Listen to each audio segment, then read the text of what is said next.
Voyez encore, dans l'été des documents. Reconstitution. Tout de suite, ces jours qui ont changé le monde. Le 22 novembre 1963 à Dallas, Kennedy était assassiné et l'Amérique pleurait. Le Pillhouse Nixon. Le premier voué à mourir, le second à ne jamais être pardonné. La même année, où pour parler de paix de Genève, on poursuit les négociations sur l'avenir de Chypre. À Belfast, en Irlande du Nord, des voitures sont incendiées pour protester contre la politique de détention du gouvernement britannique. À Buenos Aires, Isabelle Perón assume la présidence par intérim de la République d'Argentine. Et à Washington, le président Richard Nixon doit être mis en accusation pour son rôle dans le cambriolage du Watergate. 10h45. La Maison-Blanche, Washington. Holly Atkins, âgée de 51 ans, charge ses 2 appareils photo avec des pellicules noir et blanc. On lui a demandé de se rendre dans le bureau ovale aussi vite que possible. Une réunion est prévue à 11h entre le vice-président et le président.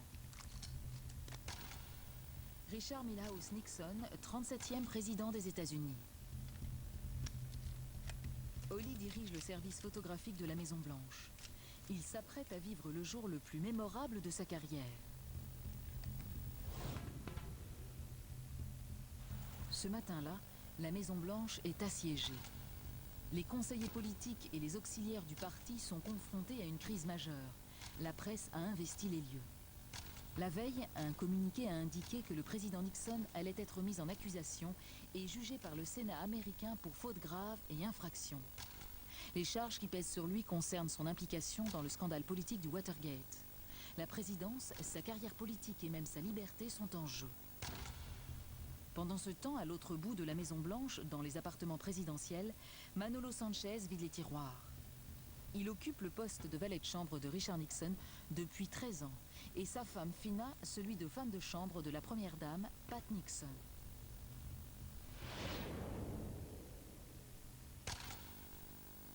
Quand le vice-président Gerald Ford arrive, Holly attend avec lui devant le bureau ovale.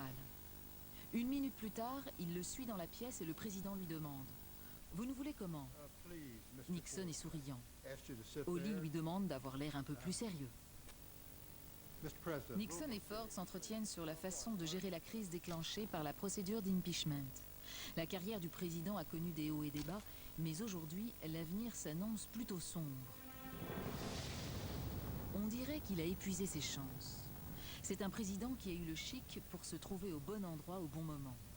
Au cours de son premier mandat, il a accueilli le retour des premiers Américains sur la Lune, même si ce sont les présidents Kennedy et Johnson qui les y avaient envoyés. Mais il a aussi joué un rôle capital dans la diplomatie de la guerre froide. En 1972, il est le premier président américain à se rendre en Chine et à Moscou. C'est au moment où Nixon réalise son plus bel exploit politique que se produit l'incident qui entraînera sa chute. Des rumeurs concernant un cambriolage apparemment anodin dans l'immeuble du Watergate commencent à circuler.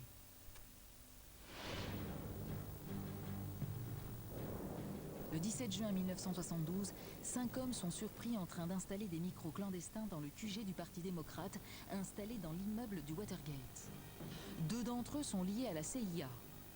Un autre est James McCord, le chef de la sécurité de Nixon.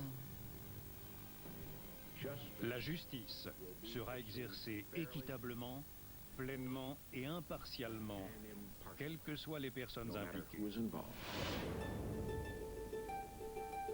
À 11h45, le vice-président Ford quitte le bureau ovale. C'est une journée capitale qui l'attend. Si Nixon est démis de ses fonctions, c'est lui qui assurera la présidence. Mais Richard Nixon a déjà montré qu'il était capable de se sortir des situations les plus désespérées. 22 ans plus tôt, il s'est blanchi d'une accusation de détournement de fonds lors de sa campagne à la vice-présidence. Je ne pense pas devoir démissionner, je ne suis pas un dégonflé. La couverture médiatique du Washington Post incite le FBI à ouvrir une enquête sur le cambriolage du Watergate en 1972. Nixon ne semble pas affecté. Il est réélu la même année à une majorité écrasante. Quelques Quelques jours après sa réélection, les 5 cambrioleurs du Watergate et 2 de leurs complices sont jugés avant d'être incarcérés en janvier 1973.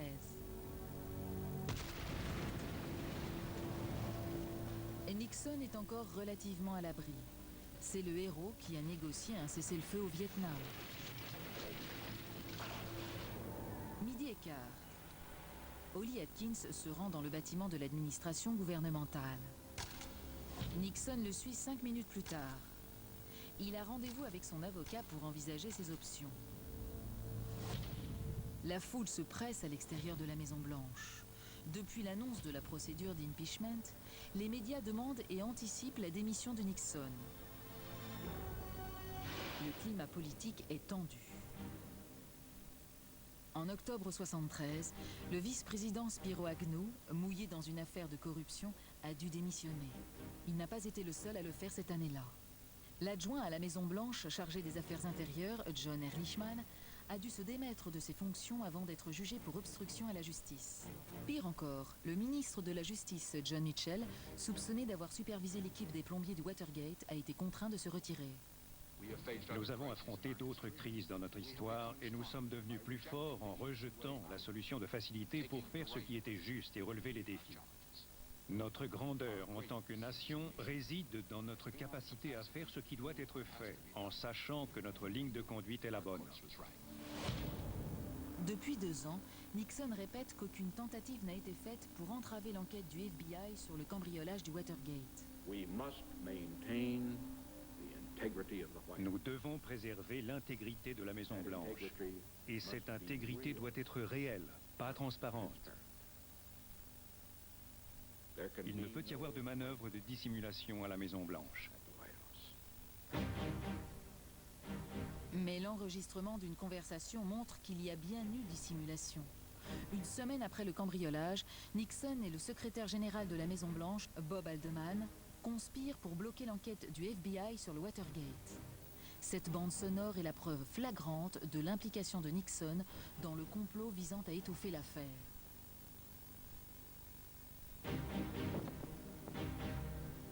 Richard Nixon doit prendre une décision. Il quitte le bâtiment de l'administration gouvernementale. Devant la menace d'une mise en accusation et d'éventuelles poursuites judiciaires, il préfère démissionner. Ce sera le premier président américain à démissionner en cours de mandat. Il parcourt les couloirs de la Maison-Blanche. L'aile ouest était étrangement silencieuse. Les bureaux, qui avaient toujours été encombrés de papier, étaient propres et rangés. Seule la sonnerie insistante des téléphones donnait à l'endroit une raison d'être, une vie. Tout le reste paraissait figé. Manolo Sanchez prépare le déjeuner du président avec un soin tout particulier aujourd'hui. Du fromage blanc, de l'ananas et un verre de lait qu'il tient à apporter personnellement à son patron.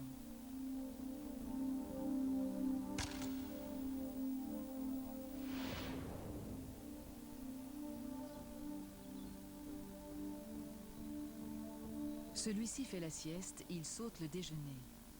Holly prend des photos. Chaque instant, chaque détail fait désormais partie de l'histoire. C'est le dernier repas de Richard Nixon à la Maison-Blanche.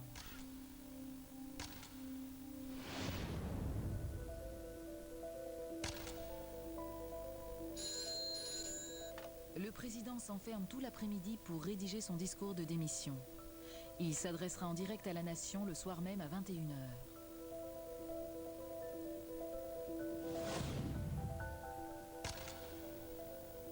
Raymond Caprice Jr. y travaille aussi. Il fait partie de l'équipe présidentielle depuis 7 ans. C'est lui qui a écrit le discours inaugural de Nixon en 1969. Celui de ce soir sera imprimé en gros caractères pour que le président puisse le lire sans avoir à porter de lunettes. À 20h, 1 heure avant l'antenne, Nixon s'entretient avec 46 de ses amis et sympathisants dans la salle du Conseil. Il mentionne qu'il s'envolera vers la Californie le lendemain et qu'il gardera la mallette noire qui contient les codes de déclenchement d'attaque nucléaire jusqu'à l'atterrissage d'Air Force One. Il ignore que le ministre de la Défense, James R. Schlesinger, un soi-disant fidèle, aura pris soin de sortir la mallette de l'avion. Il a déjà informé les chefs d'état-major que tout ordre de mouvement militaire provenant de la Maison-Blanche devait être contresigné par lui-même. Cette mesure de protection vise à empêcher le président Nixon de tenter un coup militaire de dernière minute. Holly Atkins se prépare à prendre des photos du discours du président. 2 pellicules, une couleur, une noir et blanc. Il est dans le couloir quand Nixon sort de la salle du conseil en disant à ses amis « J'espère simplement que je ne vous ai pas déçus ». Devant les grilles de la Maison-Blanche, le public attend le discours du président. À l'intérieur du bâtiment, le personnel se regroupe autour des postes de télévision.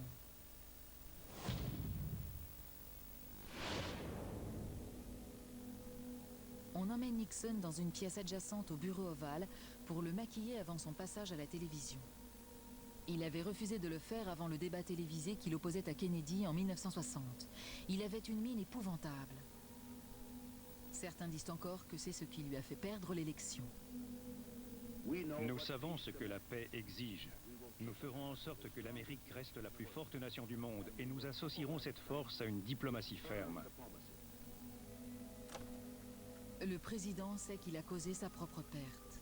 C'est lui qui a fait installer le système d'écoute de la Maison-Blanche, qui a révélé sa complicité dans la dissimulation de l'affaire du Watergate. Il a enregistré la conversation qu'il a eue à ce sujet avec son secrétaire général une semaine après le cambriolage. Il a été contraint de remettre cette bande à la justice il y a 2 semaines. C'est une preuve de son mensonge qui peut encore l'envoyer en prison. Ces actes sont indéfendables. Ceux qui sont coupables d'abus doivent être punis. Le secrétaire général de la Maison-Blanche, Bob Haldeman, qui a démissionné en automne à cause du Watergate, risque maintenant la prison pour entrave au cours de la justice et faux témoignage. Nixon peut subir le même sort aux mains du procureur spécial Léon Jaworski. Certains des meilleurs livres ont été écrits en prison, souffle-t-il à son avocat pour cacher sa peur. Pour la plupart d'entre nous, Watergate n'incarne plus simplement le cambriolage et la mise sur écoute du siège d'un parti, mais toute une série d'actions qui représentent ou semblent représenter un abus de confiance. Nixon est sur les nerfs.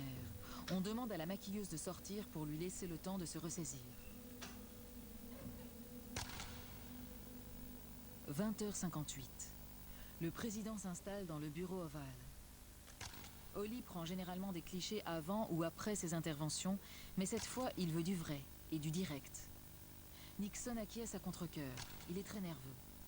Il lance des plaisanteries et des commentaires auxquels personne ne réagit. Sans le savoir, il a remis le costume et la cravate qu'il portait lors du cambriolage du Watergate en 1972.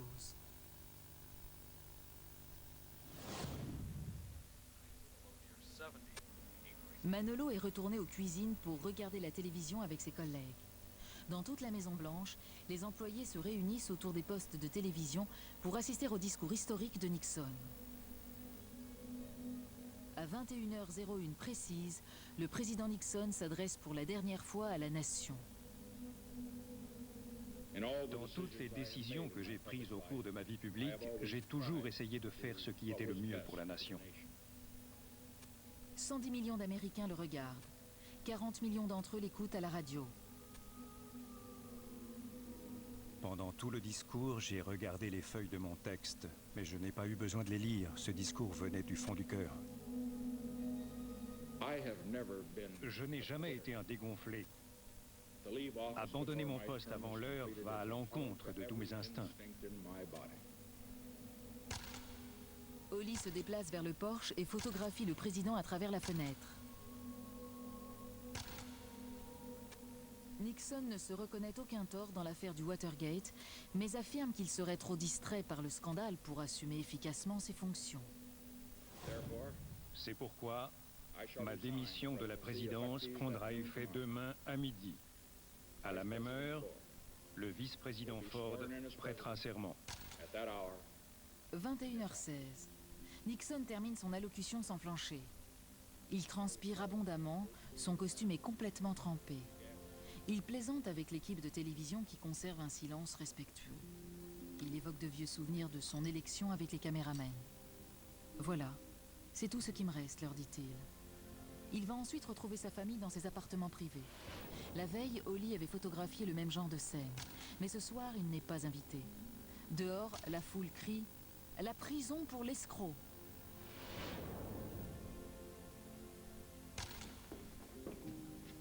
Nixon se rend ensuite dans le salon Lincoln. Manolo lui apporte une assiette d'œufs au bacon, puis sort de la pièce, mais reste à proximité au cas où le président aurait besoin de lui. Celui-ci commence à passer des coups de fil.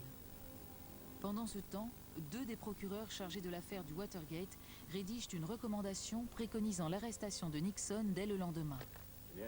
Dans toute organisation, c'est l'homme de tête qui doit endosser la responsabilité. Par conséquent, cette responsabilité est ici, dans ce bureau.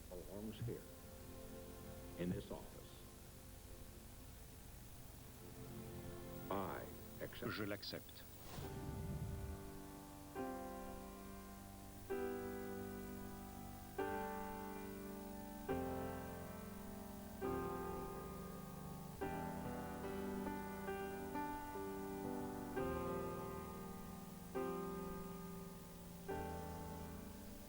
Nixon se réveille pensant qu'il est 4h30. Avec 2 heures d'avance sur son programme, il se lève pour grignoter quelque chose. Il est surpris de voir que Manolo est déjà debout. Les 2 hommes se rendent alors compte que la montre du président s'est arrêtée pendant la nuit. L'heure n'en continue pas moins de tourner pour Richard Nixon.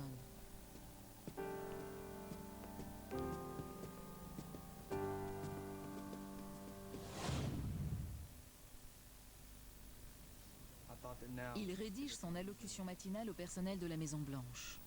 Le secrétaire général de la Maison-Blanche, le général Haig, entre dans le salon Lincoln avec la lettre de démission du président. Sous le regard de ses illustres prédécesseurs, Nixon y appose sa signature. Il a été président pendant un peu plus de 2000 jours. Tandis qu'il accomplit ses dernières tâches, son sort est en train de se jouer. Le procureur spécial Léon Jaworski reçoit un mémo énumérant les motifs justifiant la mise en accusation du président. Pour préserver l'intégrité du système de justice criminelle, l'immunité ne peut être accordée à celui qui renonce au pouvoir dont il a abusé. Les collaborateurs de Nixon doivent être poursuivis pour les mêmes délits. Monsieur Jaworski accepte d'envisager la mise en accusation de Nixon.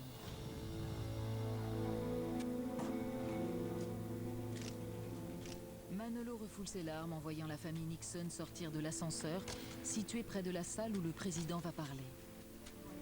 Quand l'orchestre de la marine attaque ses premières notes, Pat est contrarié de voir les caméras de télévision. Son mari lui explique qu'il a autorisé leur présence. Manolo reste au fond de la pièce.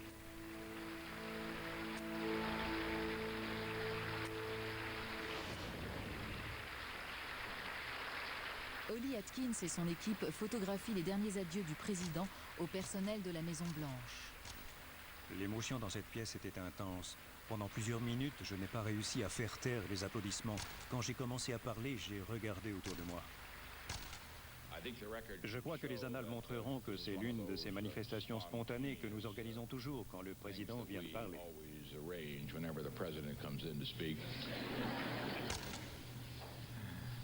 À ce stade, je luttais contre un flot d'émotions. Le discours de la veille avait été une allocution formelle destinée à l'histoire. Mais là, j'avais l'occasion de m'adresser personnellement et en privé à ces personnes qui avaient travaillé si dur pour moi et que j'avais si profondément déçu.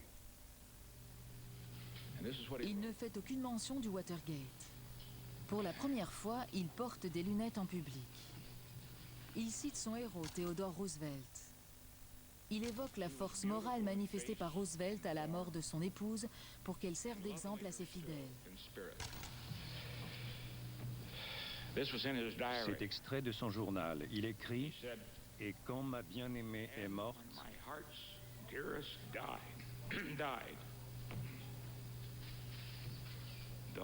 la lumière a quitté ma vie à jamais. »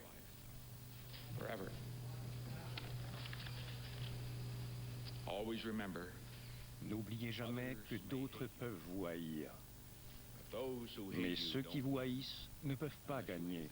à moins que vous ne les haissiez à votre tour. Et alors, vous vous détruisez vous-même. Je veux dire à chacun d'entre vous, non seulement nous nous souviendrons toujours de vous, non seulement nous vous serons toujours redevables, mais vous resterez à jamais dans nos cœurs et dans nos prières.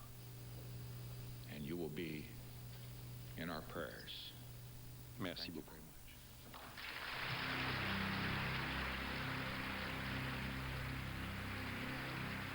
Tout le monde retenait ses larmes en essayant de ne pas craquer. Mais à la fin, quand il a levé le pouce, il ressemblait étonnamment à l'homme qu'il avait été pendant sa tournée électorale.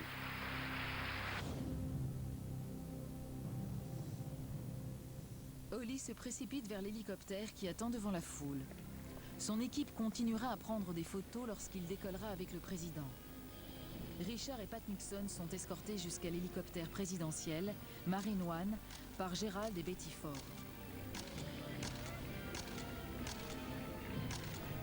Cette scène reste gravée dans ma mémoire comme une image de film à jamais figée.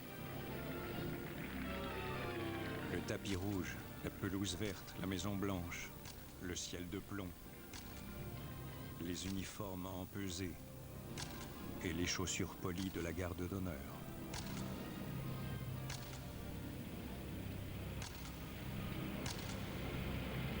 Nixon adresse son célèbre salut de la victoire à la presse et au personnel. L'hélicoptère le transporte à la base aérienne d'Andrews, où il montera à bord d'Air Force One pour la dernière fois.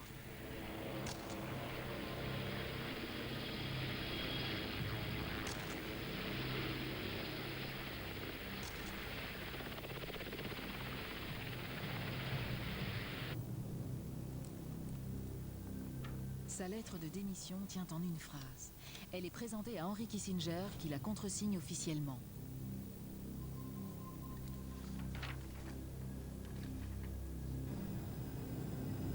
Il est midi. Nixon déguste un martini à bord d'Air Force One. Sa démission a fait effet, il n'est plus président. À Washington, on enlève son fauteuil du bureau ovale et on efface toute trace de son passage. On prépare le bureau du nouveau président.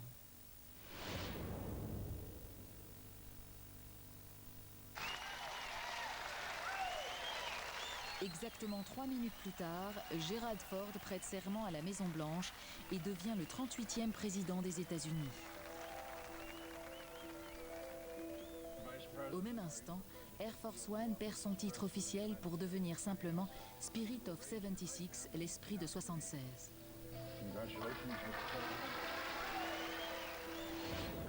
Il emmène Richard Nixon en Californie et en exil. À son arrivée, l'attend une pleine salle de fleurs envoyée par des sympathisants. Holly Atkins prend une photo, la dernière de sa carrière de photographe officiel de Richard Nixon. Presque immédiatement, Gerald Ford le remplace par son propre photographe. Holly quittera la Maison-Blanche quelques semaines plus tard pour devenir vice-président d'une maison d'édition. Manolo Sanchez est resté au service des Nixon jusqu'à leur départ de Californie en 1980. Il retournera en Espagne peu après.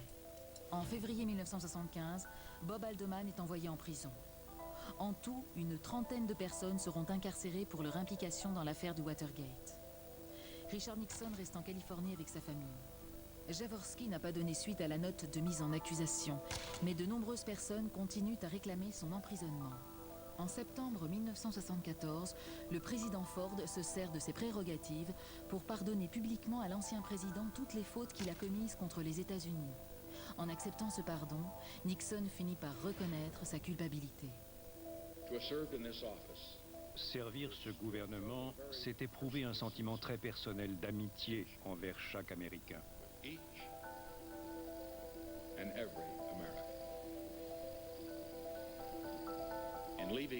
Et je le quitte sur cette prière. Que la grâce de Dieu soit avec vous dans tous les jours à venir.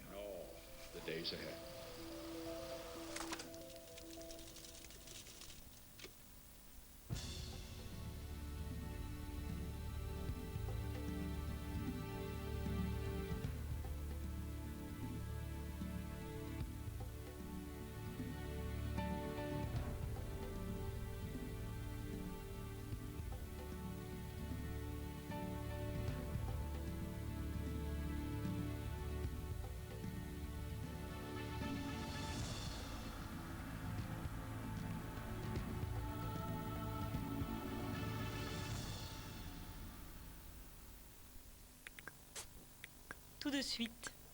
Tout de suite. Elles sont là. Elles arrivent. Elles se précipitent. Les années 60.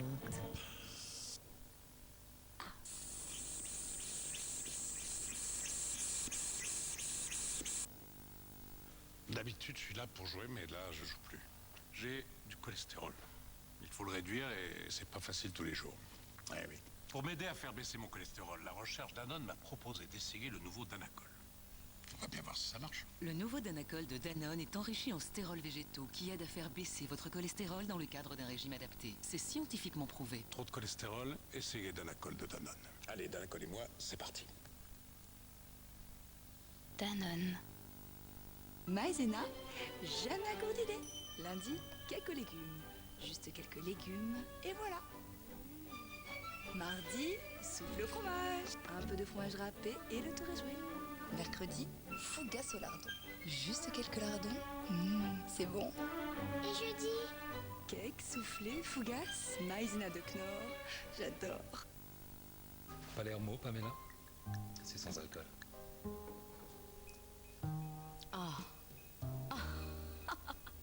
Pamela, qu'est-ce que Palermo a de plus que moi? Du caractère, Paolo. Palermo, sans alcool, pas sans caractère.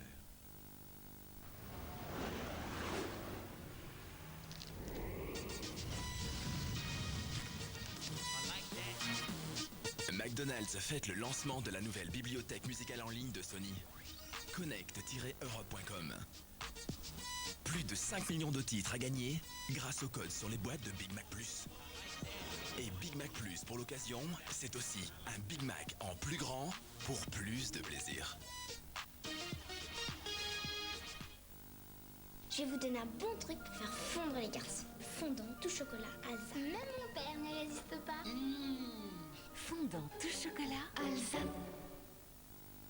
Le cholestérol, pour le réduire efficacement, vous connaissez la margarine Proactive. Découvrez les nouveaux Proactive, au rayon yaourt, au rayon lait, et c'est scientifiquement prouvé.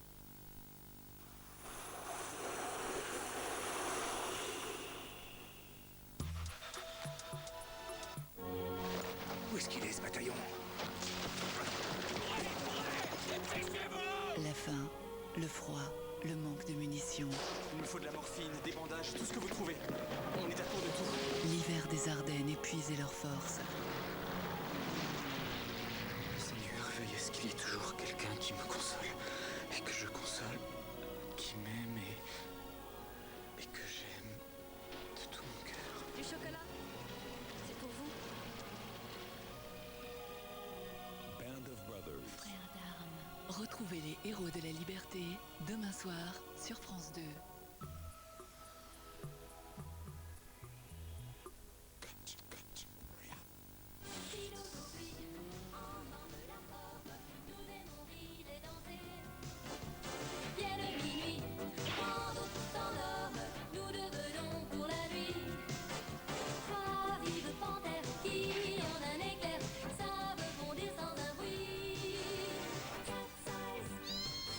Signé Cat Size dans l'été des zouzous, du lundi au vendredi à 17h45. Et c'est sur France 5.